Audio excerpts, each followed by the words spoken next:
नमः परमहंस स्वादित चरण कमल चिन्मकरन्दाय भक्तजनमानस निवासाय श्रीरामचन्द्राय अखण्डमण्डलाकारं व्याप्तं येन चराचरं तत्पदं दर्शितं येन तस्मै श्रीगुरवे नमः।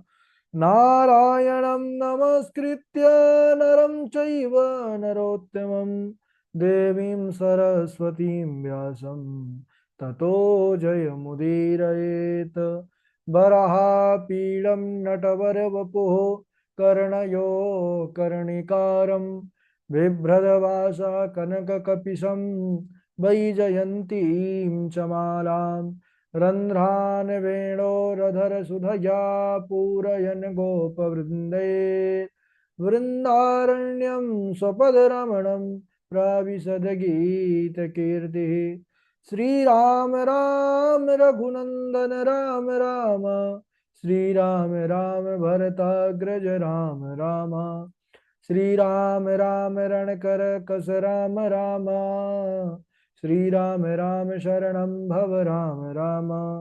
माता रामो मत पिता रामचन्द्रः स्वामी रामो मत्सखा रामचन्द्रः सर्वस्वं मे रामचन्द्रो दयालुर्नान्यं जाने नैव जाने न जाने। अञ्जनानन्दनं वीरं जानकी शोकनाशनं कपीशमक्षहन्तारं वन्दे लङ्काभयङ्करम्। मूकं करोति वाचालं पङ्गुं लङ्घयते गिरिं यत्कृपातमहं वन्दे परमानन्दमाधवम्।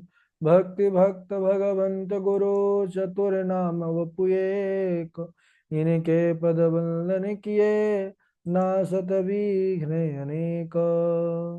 बोलिए श्री राघवेंद्र सरकार की जय। रामायण श्री राम कथा की जय। संत प्रभु श्रीमद गोस्वामी तुलसीदास जी महाराज की जय। परम मंगलमय परात्पर अखिलेश्वर अखिल ही प्रत्यनीय परमात्मा पुरुषोत्तम गुणगण निलय कौशल्यानंद नंदन परब्रह्म परम सौंदर्य माधुर्य लावण्य सुधा सिंधु परम आनंद रस सार सरोवर समदभूत पंकज कौशल्या आनंद वर्धन अवध नरेंद्र नंदन श्री रघुनंदन विदेह वन सभे जयंती जनक नरेंद्र नंदिनी भास्वती जगदीश्वरी पराम्बा माँ सुनैना की आंखों के पुतलिका विदेह जा जनक जा जनकादिराज तनया जनक राज किशोरी वैदेही मैथिले श्री राम प्राण वल्लभा श्री जानकी जी। इन दोनों युगल सरकार के पावन चरणारविंदों पर कोटिया नमन नतमस्तक वंदन एवं अभिनंदन। तीनों मैया चारों भैयाओं के चरणों में कोटि कोटि प्रणाम। अनंत बलवंत गुणवंत श्री हनुमान जी महाराज के चरणों में कोटिशा प्रणति। समस्त भूतादिक सिय राम मैं सब जग जानी करहूँ प्रणाम जोरी जोग पानी। आइए हम सब बड़े प्रेम के साथ इस राम कथा मंदाकिनी पर अवगाहन करें। श्री रामभद्र सरकार की बड़ी विशेष कृपा महती अनुकंपा के फलस्वरूप ही हम और आप सब यह रामचरित्र राम कथा रूपी गंगा में स्नान करने का लाभ प्राप्त कर रहे हैं। राघव जी का यह पावन चरित्र जिसकी तैयारी का पावन विचार हमारे हृदय पर आया और हम सब उस विचार को पूर्णता प्रदान करने के लिए एक स्थान पर एक साथ जुड़कर रामचरित्र यह पावन प्रभु के कथा को पढ़ते हैं, सुनते हैं, समझकर तैयार कर रहे हैं। इस समय हम सब भगवान श्री रामभद्र सरकार गुरुदेव विश्वामित्र जी के साथ अनुज लक्ष्मण के संग जनकपुर मिथिला नगरिया पर है। गुरुदेव से आज्ञा लेकर के लक्ष्मण भैया को जनकपुर का दर्शन कराने के लिए, जनकपुर दिखलाने के लिए आज्ञा लेकर के नगर भ्रमण पर निकले हैं। जब बालकों ने, जनकपुर के छोटे छोटे बच्चों ने प्रभु को देखा है, तब उन्होंने उनके रूप को देख करके, तो क्योंकि उनको तो यह पता था कि हमारी जानकी मैया का विवाह है, इस धनुष यज्ञ के द्वारा होगा, लेकिन उनको देखने के बाद सबके मन में विश्वास हो गया कि यह अलौकिक है और हमारी मैया जानकी भी अलौकिक है। इसलिए यह प्रभु ही, यह सांवले सरकार ही जानकी को ब्याहेंगे, इसीलिए आए हैं। को बाल बाल सो कहे हैं हम ऐसी सुनी, वीरता बढ़ाए चाप तोरी वे सिधाए हैं। को कहे कौतुक बिलो की वे पधारे दो, को कहे कौशिक मुनि राय इन्हीं लाए हैं। को कहे हेरत बटोही पुर, को कहे रसिक बिहारी आज भूपति बुलाए हैं। को कहे जाने हम सत्य सो बखाने, जनक लली के ब्याही वे इत आए हैं। यह तो हमारी जनक लली को ब्याहने के लिए ही आए हैं। प्रभु राम जी मिथिला वासियों के स्वागत को स्वीकार करते हुए बढ़ रहे हैं। इसके बाद दोनों भैया राम लक्ष्मण जी वहां से पूर्व दिशा की ओर गए हैं, जहां पर धनुष यज्ञशाला का सुंदर निर्माण किया गया है। ऐसी उसकी कारीगरी है, ऐसी नक्काशी है कि देख करके ही मन लुभा रहा है। राम जी लक्ष्मण जी को वह रचना दिखा रहे हैं। राम देखा वही अनुज ही रचना, कही मृदु मधुर मनोहर बचना। लवनी में समह भुवन निकाया, रचई जासु अनुशासन माया। बोले हमारे प्रभु अपने छोटे भैया लक्ष्मण को वहां की सुंदर रचना को दिखला रहे हैं। देखिए कितनी सुंदर बात है। भक्ति के चलते वही दीनदयाल प्रभु चकित होकर के ऐसे यज्ञशाला का निरीक्षण करते हैं, ऐसे उसको देखते हैं। अरे जो पलक मारने के पहले ही उनकी माया अनंत कोटि ब्रह्मांड का सृजन कर देती है, अनंत कोटि ब्रह्मांड को रच देती है, वही श्री रामचंद्र जी भैया लक्ष्मण को सुंदर रचना दिखा करके प्रसन्न हो रहे हैं। इसके बाद नगर घूमते घूमते भ्रमण करते करते काफी देर हो गई। यह देख करके प्रभु जी को डर लगा। राघव भी डरे।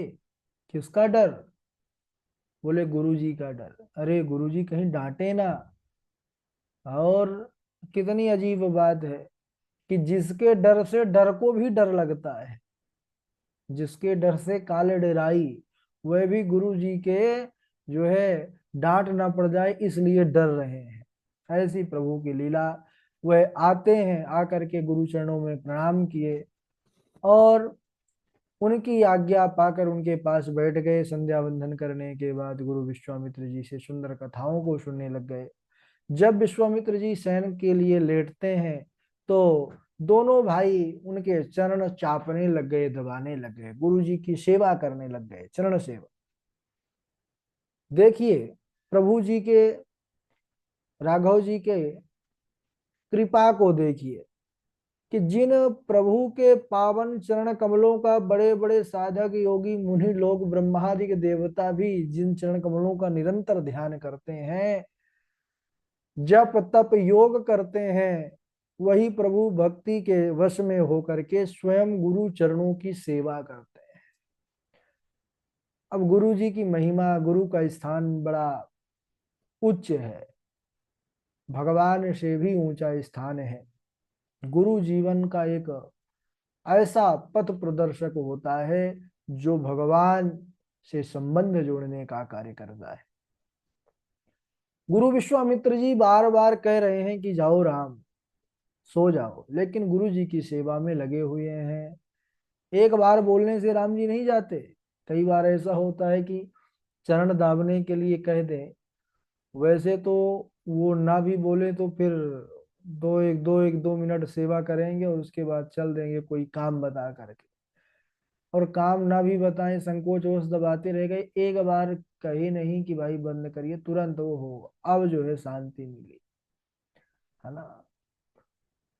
लेकिन गुरु जी की सेवा करते करते राम जी इतने प्रसन्न से सेवा करते हैं कि बार बार मुनि आज्ञा दीन्ही, रघुवर जाई शयन तब कीन्ही।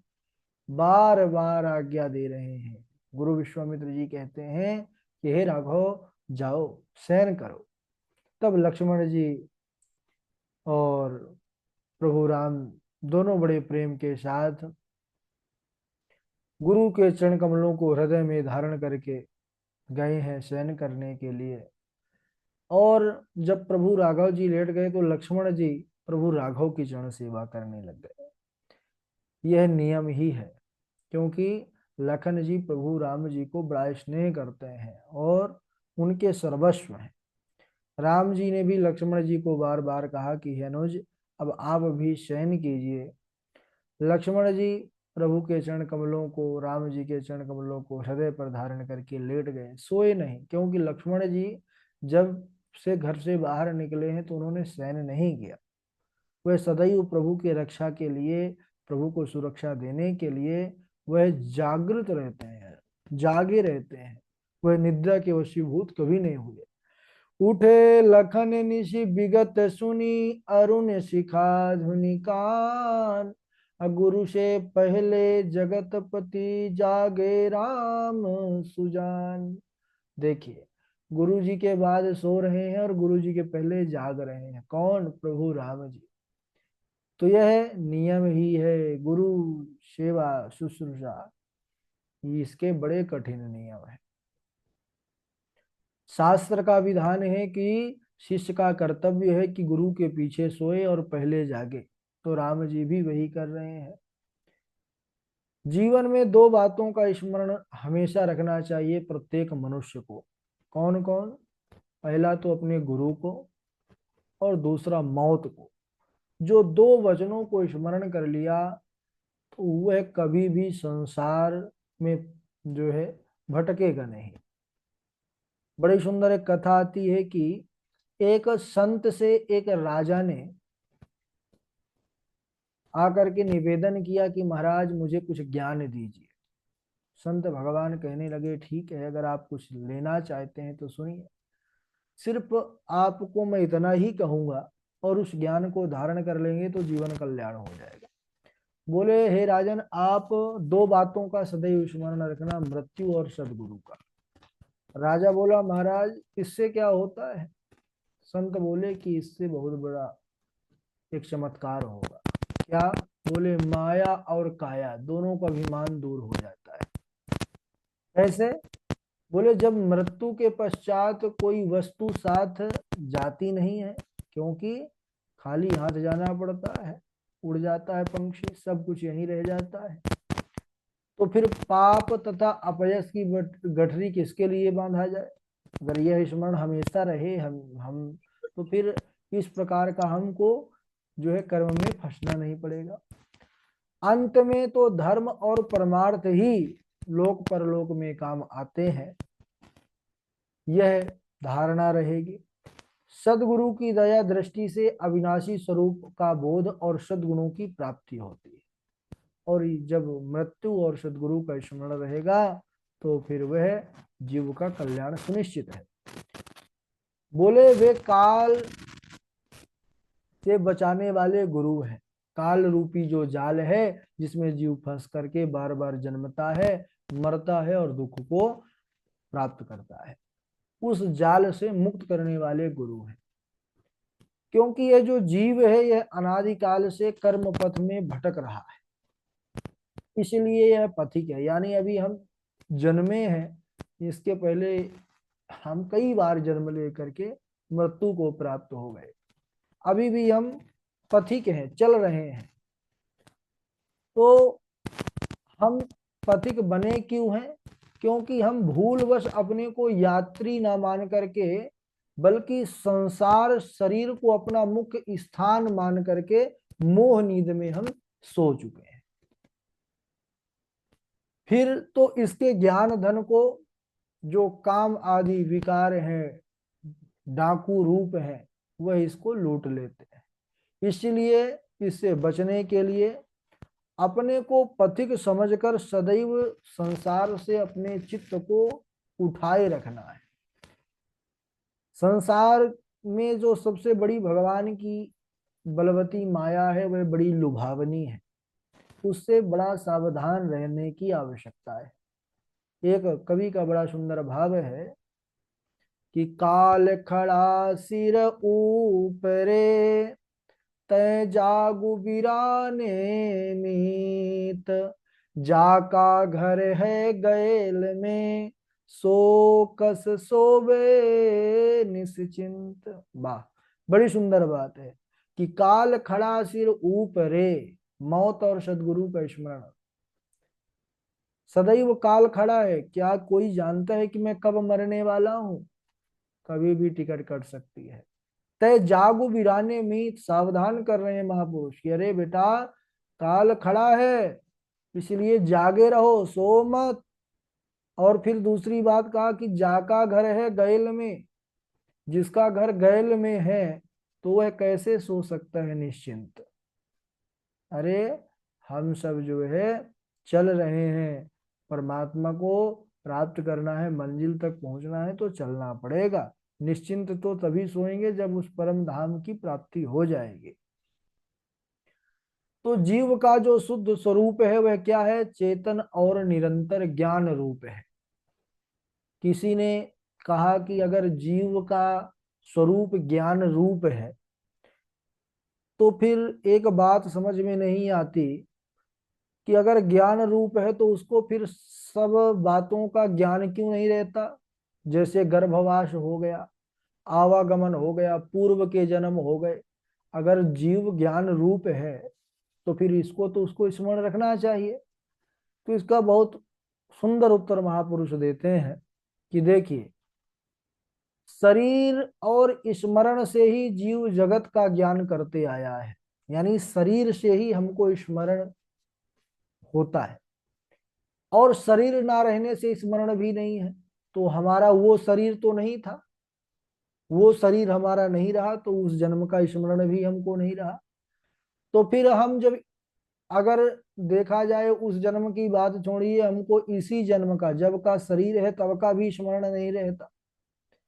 पहले जन्म किया तो जाने दीजिए, इसी जन्म में जब यह शरीर उत्पन्न हुआ, 4-5 वर्ष की जब हमारी अवस्था थी, तब हमारे साथ क्या घटना हुई, हमसे कितने लोग मिले, कितने लोग बिछड़े, हम कब दुखी रहे, कब सुखी रहे, कब हंसे, कब रोए, क्या इसका हमको स्मरण है? क्या हम जानते हैं? नहीं जानते। अरे आप इतने पीछे की बात छोड़िए, हम पिछले रविवार को 5:15 पर सायंकालीन के समय में कौन सी बात सोच रहे थे, इसका स्मरण आज हमको नहीं है। यानी पिछले रविवार, 2-4 दिन का हमको पता नहीं है, तो फिर पूर्व जन्म का, आवागमन का, गर्भवास का, इसका स्मरण कैसे रह सकता है हम सबको? तो यद्यपि हम शिशु अवस्था से लेकर आज तक हैं, किंतु हमारे स्वरूप में जगत नहीं। स्मरण से ही हमें जगत का ज्ञान होता है। वे स्मरण परिवर्तनशील है, मिटते रहते हैं स्मरण, इसलिए यह जगत भी भूलता रहता है। हम सुसुप्ति अवस्था में भी थे, यदि सुसुप्ति अवस्था में ना होते तो जागृत होकर के नाना क्रियाएं कौन करता? सुख पूर्वक सोने का आनंद कौन बताता? कभी कभी अच्छी नींद आती है ना, तो सुबह उठते हैं, अरे बोले आज बहुत बढ़िया नींद आई, बहुत चैन से आज हम सोए। किंतु जब गाढ़ी सुसुप्ति में पहुंच जाते हैं तब फिर हमको जगत का कोई ज्ञान नहीं रहता। वहां पर कोई बाह्य का कोई ज्ञान होते हुए भी जो हमारा अस्तित्व था, जो हमारा स्वरूप था, वह बस बचता है। क्या? वह है ज्ञान, ज्ञान मात्र। तो हमारा स्वरूप क्या है? ज्ञान मात्र है। उसे बाह्य जगत का ज्ञान शरीर के संबंध का स्मरण द्वारा ही होता है, और शरीर और स्मरण यह दोनों परिवर्तनशील है। इसलिए हमको जगत भूलता रहता है, काल की घटना हमको याद नहीं रहती, है ना। तो फिर पिछले जन्मों की बात छोड़िए। और जगत का ज्ञान का अभाव होने से जीव का अस्तित्व कभी नहीं मिट सकता। यद्यपि जगत का अभाव, उसका स्मरण हमको ना रहे, लेकिन जो हमारा अस्तित्व क्या है? ज्ञान स्वरूप जीव यह है, चेतन स्वरूप। तो यह अविनाशी है, नित्य है, लेकिन अपने अज्ञान के कारण ही यह अपने स्वरूप को भूल बैठा है, जिसके परिणाम स्वरूप यह नाना प्रकार के दुख को, कष्ट को भोगता रहता है, सहता रहता है। इस विषय में एक बड़ी सुंदर कथा आती है कि जीव अपने आप को उसी प्रकार भूल बैठता है कि एक बार एक सिंह का बच्चा गधों के झुंड में आकर के मिल गया, बिछड़ गया अपने परिवार से। तो अब वह उन्हीं के साथ रहता, उन्हीं के साथ खेलता, उन्हीं के साथ जो है हर समय रहता। तो उस सिंह के बच्चे ने भी अपने आप को गधा ही समझ लिया। जब वह गधे चलते जिस चाल में, तो उसी चाल में वह सिंह भी चलता। जब कोई बात होती तो डर करके अगर गधे भागते तो वह भी भागने लगता। एक बार एक सिंह ने जब देखा उसको, तो सिंह को देखते सारे गधे भागने लगे, वह सिंह का बच्चा भी भागने लग गया सज्जनों। तो सिंह ने कहा कि अरे बेटा, वह सब भाग रहे हैं, वह सब जो सिंह नहीं है, लेकिन तुम तो सिंह हो, तुम तो सिंह के बच्चे हो, बड़े बहादुर हो, तुम क्यों भाग रहे हो? और बोले नहीं नहीं नहीं, मैं सिंह नहीं हूं, मैं भी गधा ही हूँ। अच्छा, बोले ठीक है। सिंह ने पकड़ा, अरे बोले कि पहले तुम जल में जा करके अपने आप को देखो, तुम कौन हो, इनको देखो और फिर अपने आप को देखो। परछाई में जब देखा, उसने क्या देखा कि अरे मैं स्वयं एक सिंह हूं, मैं सिंह से क्यों डरूं। अब जब उसका निश्चय हो गया, पहले निश्चय नहीं था, क्योंकि ऐसा उसका रंग रंग रंग चुका था, लेकिन जब उसको निश्चय हो गया तब वो एकदम जोर की दहाड़ लगाता है। और जोर की दहाड़ लगाते ही उसके ही जो साथी थे वह सब वहां से रफू चक्कर हो गए। तो इस कथा का यही सिद्धांत है कि इस जीवन में हम सबकी स्थिति यही है। जीव ने सिंहवत अत्यंत शक्तिशाली शुद्ध चैतन्य स्वरूप को प्राप्त करके भी अनादिकाल से वासना व शरीर का संबंध कर, शरीर को अपना रूप मानकर वह अपने आप को समझ लिया है कि मैं शरीर हूं, मैं ये हूं, मैं वो हूं। लेकिन जो वह है उसको वह स्मरण करता ही नहीं। हम आत्म स्वरूप हैं, हम चैतन्य स्वरूप हैं, इसका कभी ज्ञान ही नहीं होता है। परंतु जब सिंहवत ज्ञानी गुरु जीवन में आ जाते हैं, तब जीव को वह प्राप्त हो जाते हैं, तब उनके संकेतानुसार सत्संग सद्विचार में अपने शुद्ध स्वरूप का उसको फिर दर्शन प्राप्त हो जाता है। और उसके बाद यह जीव संसार झमेला से अकेला होकर के सत्संग में निवास कर जन्मादिक बंधनों से छूट जाता है, मुक्त हो जाता है। तो सच्चे सदगुरुदेव का जीवन में ऐसा महत्व है कि उसकी महिमा का वर्णन करना वाणी के द्वारा संभव ही नहीं।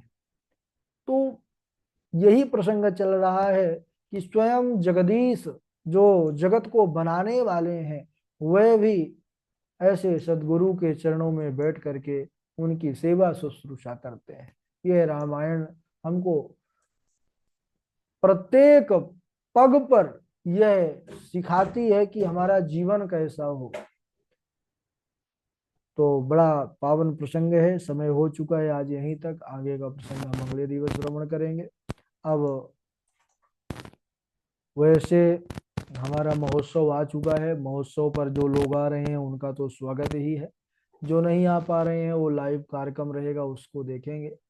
तो महोत्सव पर तो हम सब वहीं बैठ करके ही रामचरित्र भागवत कथा ये सब की चर्चा करेंगे, सबको समझेंगे। तो कक्षा जो है आगे नहीं बढ़ेगी, क्योंकि वहाँ 40 से 45 लोग आ रहे हैं। तो उसी 24 घंटे जो हमारा पूरा सुबह से लेकर के रात्रि तक का कार्यक्रम रहेगा, वो 3 दिन का है। तो 3 दिन का उसके रूपरेखा के अनुसार ही चलना पड़ेगा। तो चर्चा होगी भागवत कथा, राम कथा, शिव कथा, इस सब पर वहीं पर, यानी प्रत्यक्ष रूप से आप लोग आ रहे हैं तो अच्छी बात है। बाकी जो समय है इसका उस अनुसार लिंक को ज्वाइन किया जाएगा।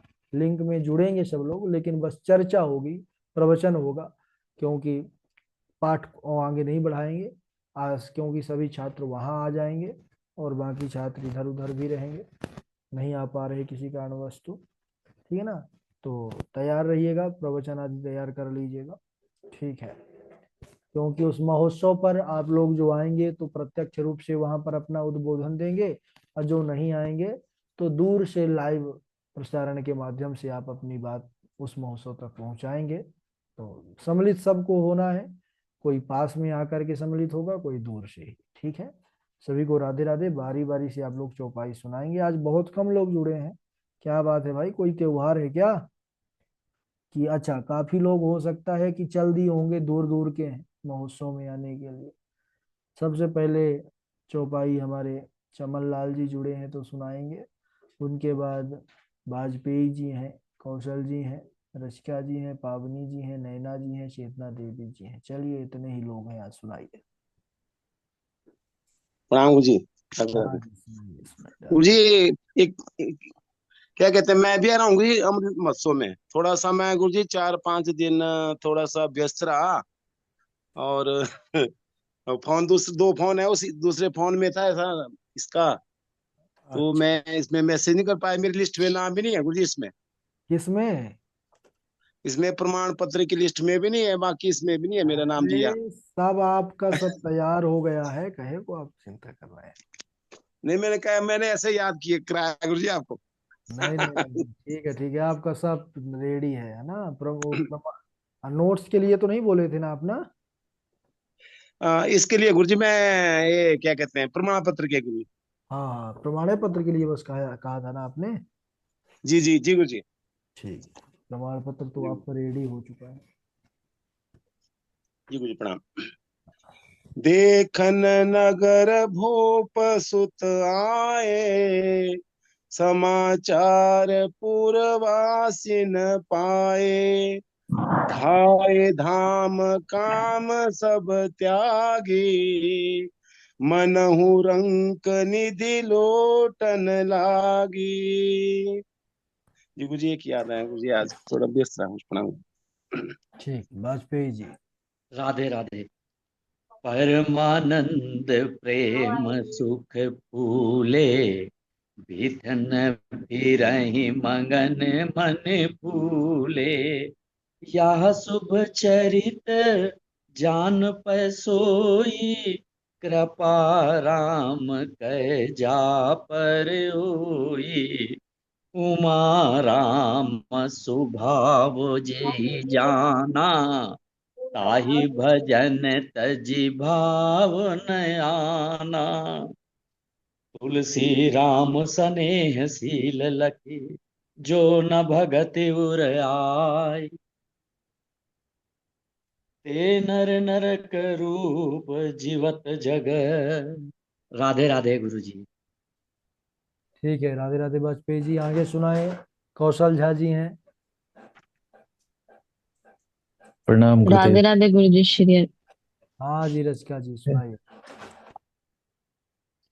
नहीं कोई बात नहीं गुरुजी, आप इनसे सुन लीजिए पहले, हम फिर इनके बाद सुना देंगे। हाँ कोई बात नहीं इसमें। अच्छा ठीक है, राधे राधे, प्रणाम। नाथ लखनपुर देखन चहहि, प्रभु सकोच डर प्रगट न कहहि। जो राउर आयसु मैं पावो, जो राउर आयसु मैं पावो, नगर दिखाई तुरत ले आवो। धर्म से तू पालक तुम ताता, धर्म से तू पालक तुम ताता, प्रेम विवश से वक सुखदाता। जाई देखी आवहु नगरु, सुख निधान दो भाई, करहु सुफल सबके नयन, सुंदर बदन देखाय। प्रणाम गुरुदेव, राधे राधे। बहुत सुंदर। रसिका जी। जी गुरुजी, राधे राधे श्री हरिदास। हाँ राधे राधे। चले राम लक्ष्मण मुनि संगा, गए जहाँ गई पावनी गंगा। गादी सुनो सब कथा सुनाई, जेहि प्रकार सुर सिर मही आई। बनई न बरनत नगर निकाई, जहाँ जाई मन तहाँ लो भाई। चारु बजारु विचित्र अबारी, मनि में विधु जुन सब सर सवारी। कहीं कहीं पे गड़बड़ हो गया ना हमसे गुरुजी आज। हाँ थोड़ा थोड़ा सा हल्का यत्किंचित ही है, ज्यादा नहीं। जी गुरुजी, राधे राधे। ठीक है। और नियति जी आप सुनाइए, पावनी जी, अमित तिवारी जी, चेतना देवी जी। राधे राधे गुरु जी। हाँ राधे राधे। ब्रह्म जो निगम नेति कही गावा, उभय बेश धरि की सोई आवा। सहज विराग रूप मनु